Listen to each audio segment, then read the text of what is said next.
Hello and welcome back to the Villa Filler podcast. Again, right in solo today. Dan is away in Seville, and I bet he's very happy he did not have to watch the 90 minutes that have just ensued at Selhurst Park. Talk about disgraceful from Aston Villa. First of all, going 1-0 up. Very happy with that, obviously, for a host of reasons. I think we'll start with the team selection because what the lineup today told me was Gerrard doesn't know his best team and he's not willing to stick to what he believes is his best team. Now, there's been a lot of noise around the fan base, from myself included, and what we've seen on Twitter about when Dia needing to start and feeling like Bailey should be playing, after the pre-season and all this kind of stuff, and Coutinho probably needs to be dropped. And of course, 2:00 strikes this afternoon. Coutinho's not in the side. Bailey's starting. Watkins has been dropped. Buendia is starting. I anticipated, and we spoke about this in the preview, I anticipated Villa to stick with Ings and Watkins up front. Firstly, we got a positive result. It seems to be the only formation and system that Villa seem to get anything from games when we're deploying this two-striker formation. And I'm just, I'm a bit baffled because, of course, Ollie got the 2 assists in the last game, which were great, and contributing to both the goals. You can't ask for more, other than him scoring that chance late on in the Everton game. But benching the striker that scored the goal, like, that's your job as a striker. Your job is to score goals, and Danny Ings does that, and he gets benched. What kind of a message does that send to your number 9? And he's obviously taken the number 9 shirt. So, that decision from the get-go really confused me because we got what we wanted, but you want to see maybe want to see a bit of backbone from Gerrard. We can't really dig him out too much for playing the players who we think are better. But my main issue with Villa right now is we're having an identity crisis. We don't know how we play. We don't know how we should be playing. We don't know how we're going to line up each week.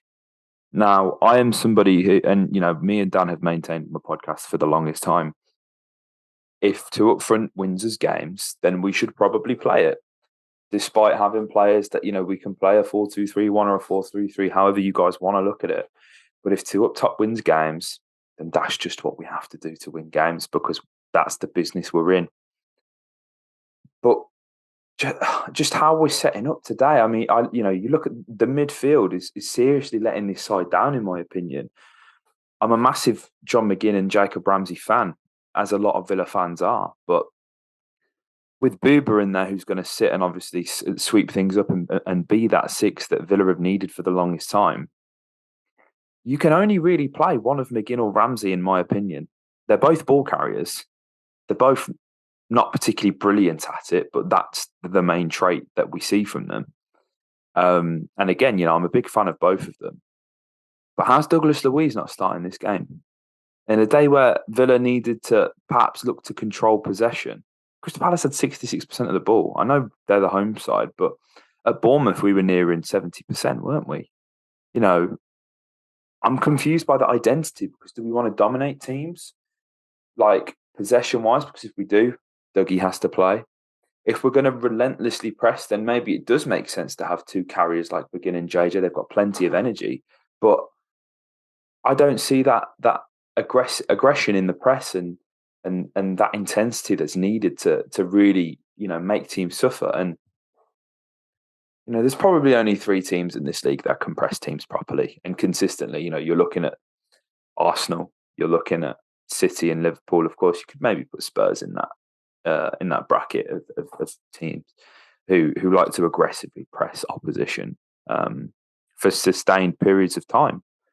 But the midfield's so unbalanced and it's making the defence look terrible. Now, guys, stick with me. This is going to be a bit more of a rant. We're pretty much straight after the full-time whistle has gone here. There will be analysis, don't worry. But these are just sort of the thoughts and feelings that I have towards this team right now. And I'm feeling I'm almost numb to it. And we're 3 games in. And the cries from the fan base are like we've not heard in a long time. And the performances on the pitch are not encouraging for a man who's been in the job for like what? It's going to be 10 months soon. I, I'm not. I'm not seeing today anything to me that suggests that Gerrard has the tactical nous or the coaching ability to get the best out of these players. Because man for man, this team is significantly better than Crystal Palace's that we face today. However, Crystal Palace executed a game plan and have a vision and a way of how they want to play football, which is clear. They don't always necessarily execute it to perfection, but you can see the game plan. You can see the two sitters. You can see the four attacking players who are just going to press and press and press and wait for that out ball. And then they're going to take the chances as clinically as they come. And they have an identity, is what I'm trying to say. And I look at Villa and I'm lost because we wait till 65 minutes to bring Danny Ings on to go from 4-3-3 to go to 4-4-2 diamond. And sure, we created a few more chances, but I think that's just the nature of how the game went. Palace had a 2-goal lead. They were happy to sit on their laurels, rest on their laurels, sorry. And Villa weren't threatening. So they were letting the odd ball get into the box, and there was a couple of headers from Danny Ings that, Villa definitely could have done better with in terms of converting the chances. But like, this is what I was saying in the preview, guys. If we're not going to have many chances, and Villa have to be more clinical. Now, some of the better chances in this game, they come from Emi Buendia in the first half. There's a lovely run he made. So, when I spoke about players getting in behind the Palace in the half space between the midfield and the defenders, this is what I meant. And Kashi and Buendia found it perfectly. It was a beautiful ball that Kashi played into the box, and Buendia manages to glide and find the space. It was just on the stroke of half time, and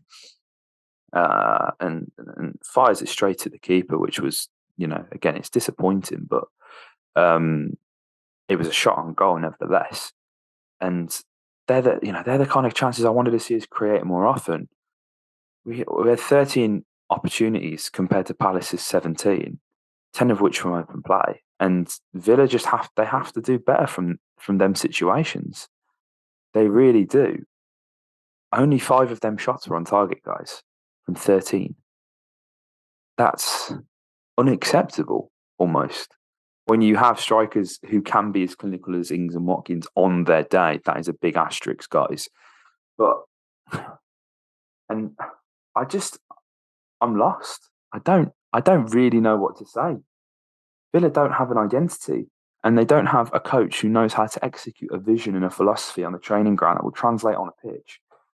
Patrick Vieira, there's been a lot that has been said about this Crystal Palace side of Patrick Vieira, and I will give them the credit where the credit is due. He's made them very difficult to beat, but they've signed some very good players, and again, ultimately, they have an identity, they have a style. You know exactly how they're going to play. You know what you're going to get, whether it be a 4 out of 10, 6 out of 10, and 8 out of 10. Depends on the day, and those kind of variables.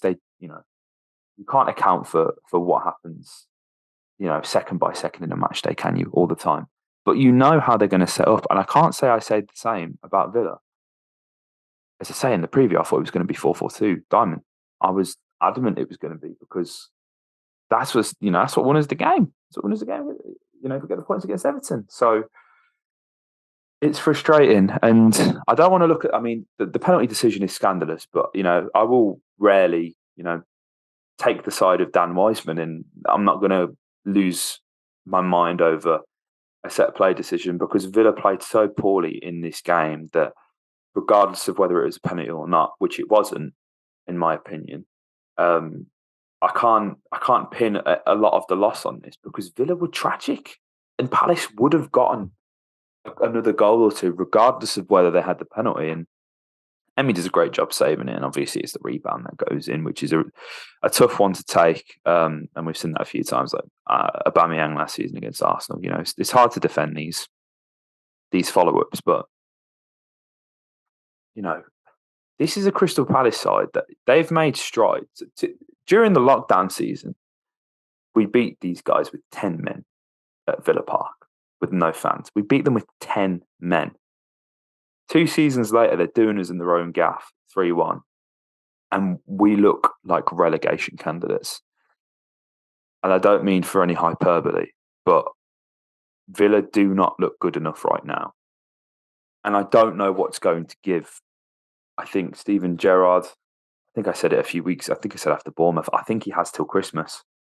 And if things aren't looking good, yeah, obviously we've got the extended break with the World Cup. You can maybe look at getting someone in. And it's mad. I can't believe it myself, guys, that I'm sat here 3 games into a season, seriously questioning whether the manager's got what it takes to seriously take this football club forward. But it's the persistence with the imbalanced midfielders I referred to earlier. Ramsey and McGinn, play one of them and play Douglas Luiz, because these guys are making the defenders look bad. There's been a lot of slander towards the defenders, and I get it. You're going to concede goals naturally. Fingers are going to get pointed to the defenders. I thought Ezri Konsa did great. There's obviously that he stepped in and he didn't have a fantastic preseason. He's recovering from injury, and I am absolutely not going to dig out any of the defenders today because they had a very tough game. But Konsa comes in. There's the Bailey shot which hits just the top of the crossbar. If that goes in, obviously it's a completely different story. But Palace hit on a quick counter attack, and Konsa's defending one-on-one. I think it was with Mateta at the time. Correct me if I'm wrong in the comments, guys. And he marshalled that so well. But looking at the numbers, Ezri won 6 of his 6 ground duels, won both of his aerial duels. He had only lost possession 4 times, was fouled twice. 91% pass accuracy, touched the ball 56 times, and was solid. He really was stepping in when you consider the tumultuous pre-season he's had. I couldn't be happier with him. Tyrone, again, won 66.6% of his duels, both aerially and on the ground. 83% pass accuracy, touched the ball 74 times, and about 50% of his long balls were accurate. Again, you don't expect anything better than that from Tyrone. That is a standard Tyrone Mings performance. They're put under unnecessary pressure due to the midfield being as poor as it was and imbalanced as it was. And again, without meaning to sound as repetitive as I am being, I do like Jacob Ramsey and John McGinn. But what's Douglas Luiz got to do to start a game? And you've seriously got to look at, again, there's a 5 sub rule, right? And Crystal Palace made 5 subs. We've only made 3. But to be fair, looking at that bench, does Ashley Young, Augustinson, Chambers, Nakamba, or Cameron Archer come on and change that game? I'm not so sure. And that's what worries me, because this squad is not in a fantastic place whatsoever. I think there's a good 11. I do think there's a good 11 there. And I think a good manager would get a lot more out of the 11 than the current manager is. However,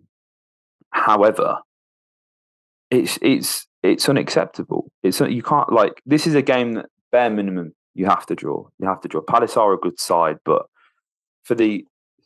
we've been spoon fed this aiming for Europe talk for the longest time now, and it ain't correlating on the pitch, and that's where I've got a serious problem. And of course, the injury to Diego Carlos has pivoted our search for potential players, whether that be attackers or midfielders, completely 180 to defenders now, because Courtney looks like he could be going to Watford on loan, and fair enough to him. He needs to be playing regular games, and if he's echoed that sentiment to the manager, then it's the club's duty to get him regular games, in my opinion. So, we need a defender in. There's been talk of Bednarek. Maybe we do a transfer in there. I don't know. That's picked up a lot of steam recently, but you're looking at the players you're looking to recruit now. When it needs to be a midfielder, or you can either use what you've got and actually play Douglas and Sanson, which seems like sacrilege at the moment and something that the club just don't want to do for whatever unknown reason, or you go out and you buy better than what you've got. And Villa need a better midfielder, not only to get the best out of Booba, but to get the best out of either McGinn or Ramsey, whichever ball carrier you decide to play, or whatever system you decide to play as well, because ultimately that will decide as to what midfielder you get. A James Ward-Prowse solves a lot of problems, in my opinion. A midfield of Booba, James Ward-Prowse, and either Ramsey or McGinn, that's solid. Obviously, he's not coming, but that's the first name that came to mind with there being a link from last summer. But Villa need to either recruit a better midfielder or just look to set up differently. I think personally, I want to see us do a 4-2-3-1, and I think in that double pivot, you play Booba and you play Dougie. When Villa have the ball, Douglas Luiz obviously isn't going to be sat in front of the back four because that's not how a double pivot works. But when Villa are out of possession, then you would expect him to retreat and be in a deeper position and for Villa to look more compact. That's how I see the midfield, how it should be at least.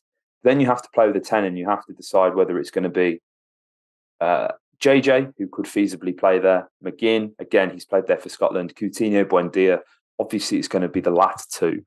But it seems like he has a really tough job not picking John McGinn or Jacob Ramsey. Douglas Luiz and Boubacar Kamara are the two best midfielders at this club. That is a fact. That is an absolute fact.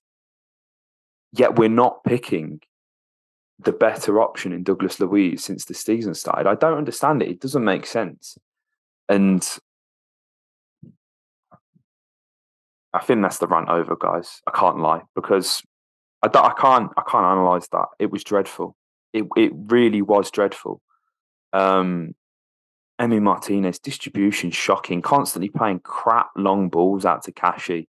Talk about stitching him up, the kipper. Awful. Absolutely awful. It's all too raw right now, guys. But you guys know, me and Dan are forever the optimists. And I'd hate to speak on Dan's behalf right now, but I am seriously contemplating as to whether Steven Gerrard's the right man. Let us know what you guys think in the comment section down below. How you're feeling after this game. I know it's raw. I know it's dreadful. Ruined my birthday weekend. How dare you, Villa? How dare you ruin my birthday weekend? But it is what it is. And I'm hoping for a much better performance. We've got Bolton away on Tuesday. Hopefully we can see Sanson in that. If he can't start against Bolton, then God knows what's going to happen. But yeah, hopefully a win on Bolton will see us advance to the third round of the Carabao Cup. That would be nice. And then it puts us in a much better place. We've got West Ham and Arsenal and City coming up next, haven't we? I can't remember if it's in that particular order, but it's going to be a very tough ask. And Villa need to start looking a lot more solid. I want to see an identity on the pitch that is consistent. And I want to see much better performances. So yeah, if you enjoyed, hit a like. Comment your thoughts below and subscribe for more. Up the Villa.